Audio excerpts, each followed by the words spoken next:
Evangelho de João, capítulo 5, verso 16 ao 31. Jesus explica a sua missão. E os judeus perseguiram Jesus porque fazia estas coisas no sábado. Mas ele lhe disse: Meu pai trabalha até agora e eu trabalho também. Por isso, pois, os judeus ainda mais procuravam matá-lo, porque não somente violava o sábado, mas também dizia que Deus era seu próprio pai, fazendo-se igual a Deus. Então lhe falou Jesus: em verdade vos digo que o filho nada pode fazer de si mesmo, senão somente aquilo que vir o Pai. Porque tudo o que este fizer, o filho também semelhantemente o faz.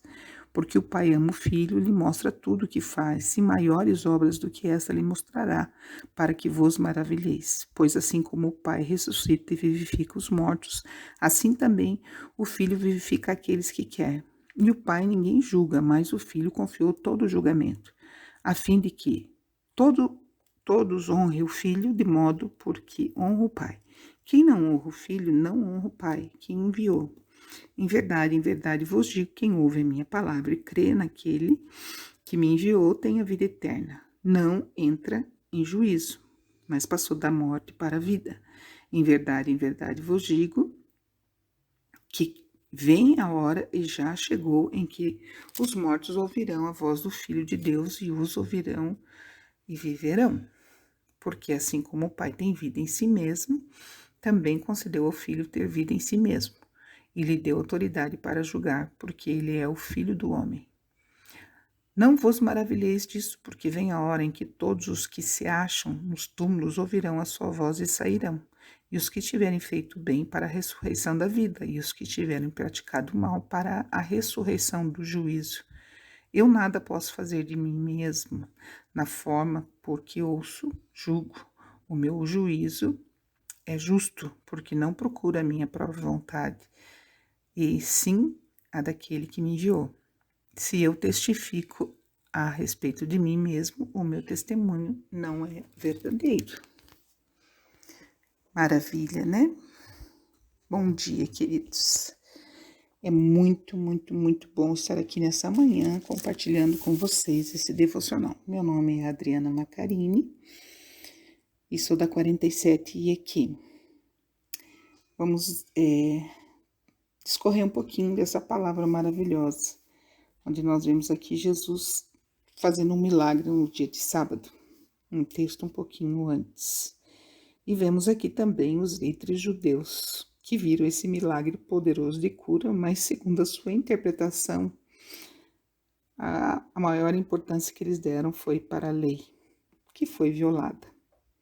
E eles colocam esse milagre de lado no momento e que enfocam mais a violação das regras, porque para eles era mais importante do que o milagre. Deus está pronto para operar em nossas vidas, mas podemos excluir as suas maravilhas, e às vezes por causa da religiosidade, imitando, os fariseus, que estavam tão focados na lei que esqueceram de ver a vitória sobre a vida do homem, trazendo a cura. Se Deus impedisse mesmo a realização de qualquer tipo de obra no sábado, a natureza enfrentaria um caos e o pecado poderia assolar o mundo todo.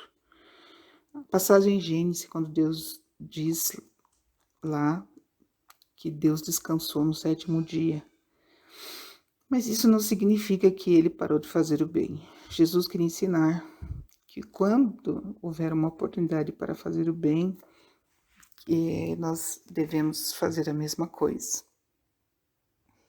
Não devemos ignorar o sábado, mas nós podemos fazer o bem. Jesus estava aqui também se identificando como Filho de Deus, que era outra coisa que incomodava os líderes judeus daquela época. E ele afirma, que não poderia haver dúvida quanto à sua afirmação de ser Deus. Jesus não nos deixa a opção de crer em Deus e, ao mesmo tempo, ignorar o Filho. Ele é o Filho de Deus, ele é o próprio Deus. Nós falamos sobre a Trindade, 3 pessoas em uma só. O interessante é que os judeus também chamavam Deus de Pai, mas a forma como Jesus afirmava um relacionamento mais exclusivo, isso incomodava muito eles e trazia uma reação a ponto de querer matá-lo, acusá-lo e condená-lo, falando que era uma blasfêmia que Jesus falava. No 19, nós vemos ali que, por causa da sua unidade com Deus, Jesus viveu como o Pai queria e que ele vivesse. E por causa da nossa identificação com Jesus, devemos honrá-lo e viver como ele quer também. Preste atenção, né? O que Jesus faria diante de uma situação? E nós também, diante de algumas situações, precisamos fazer essa pergunta: o que Jesus faria? O que Jesus gostaria que fizéssemos? Pode nos ajudar a fazer as escolhas certas. Esse versículo nos ajuda a poder entender que nós devemos viver a verdade, porque a verdade de Deus nos liberta, a verdade de Cristo nos liberta. Nós vemos ali no 24 também que ele fala sobre a vida eterna, né? Estar para sempre com Deus. Isso já começa, queridos, quando nós aceitamos Jesus como Senhor e Salvador da nossa vida e começamos um processo de santificação, para que naquele dia nós possamos ser julgados, como falou ali, tanto os que fizeram o bem como os que fazem o mal vão ser julgados. Então, desde a nossa decisão por Cristo, nós devemos buscar a fazer as coisas que Jesus faria, porque nós entregamos a nossa vida para Cristo. Então, é um processo, nós precisamos caminhar nesse processo, enfrentar, né, até a nossa morte. E quando Cristo voltar, o seu corpo ressuscitará para viver com ele para sempre. Isso é maravilhoso. Então,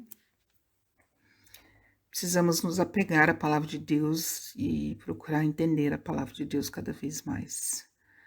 Eu acho tão lindo que nós ouviremos a voz dele e nós sairemos, mesmo que estivermos mortos, aqui está escrito, nós receberemos a vida após o julgamento, né? Nesse dia vai ser um dia muito bonito, eu creio. O grande dia em qual todos nós esperamos as boas novas de Cristo é isso, ter vida e ter vida eterna. Jesus afirmou isso, então nós podemos crer. Quando Jesus diz que ele é igual a Deus, ser igual a Deus. Lá no verso 31 ele diz, vamos ver ali, né, ele fala, né, Jesus sustenta a sua declaração, é o subtítulo. Então ele afirma ser igual a Deus e disse que é capaz de dar a vida para nós eterna. Então ele é a fonte de vida, é ele que julga o pecado. Essas declarações de Jesus deixam claro a sua deidade, né?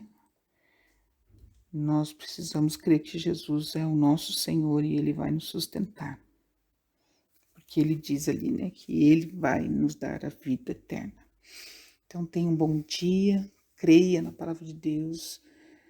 Vamos viver, fazer, sabe, quando a gente vê o que Deus está fazendo, ele vai mostrar muitas situações para nós, né? Esse versículo 19, quando fala que e Jesus, em verdade, eu digo que nada posso fazer de mim mesmo, senão somente aquilo que eu ver o Pai fazer. Então, muitas vezes a gente vê Deus fazendo coisas na vida das pessoas e Ele quer usar você como um canal de bênção.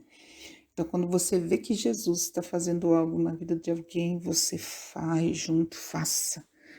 É para isso que Ele nos chamou, para podermos ser usados, assim como os homens de Deus foram usados por Deus, os apóstolos, nós também podemos, porque somos embaixadores de Cristo hoje.